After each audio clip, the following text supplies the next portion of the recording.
শেষ মুহূর্তে জমে উঠেছে রাজধানীর কোরবানির পশুর হাটগুলো।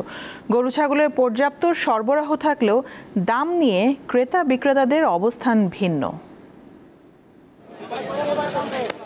ঈদুল আজহার বাকি আর মাত্র একদিন। শেষ মুহূর্তে জমজমাট রাজধানীর কোরবানির পশুর হাটগুলো।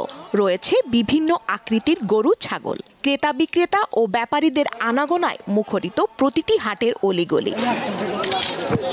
দাম নিয়ে ক্রেতা বিক্রেতা উভয়ের মাঝেই রয়েছে মিশ্র প্রতিক্রিয়া। গরুর খাবারের দাম বাড়ায় লালন পালনের খরচ বেড়েছে। এবার বড় গরুর চাহিদা তুলনামূলক কম।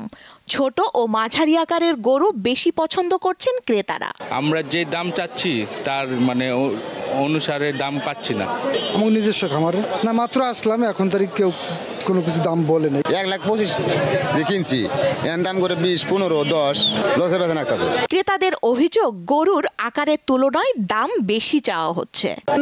বছরের তুলনায় একটু বেশি। আর আমরা যে দামে কিনতে চাচ্ছি সেই দামে ব্যাপারীরা ছাড়তে চাচ্ছে না, যার জন্য আমাদের কেনার একটু কষ্ট হচ্ছে। না, আলহামদুলিল্লাহ আমরা খুব সন্তুষ্ট। গরুটা আল্লাহ মিলাই দিছে। যে গরুগুলো আছে সেগুলোর দামও ওরা অনেক বেশি চাইতেছে।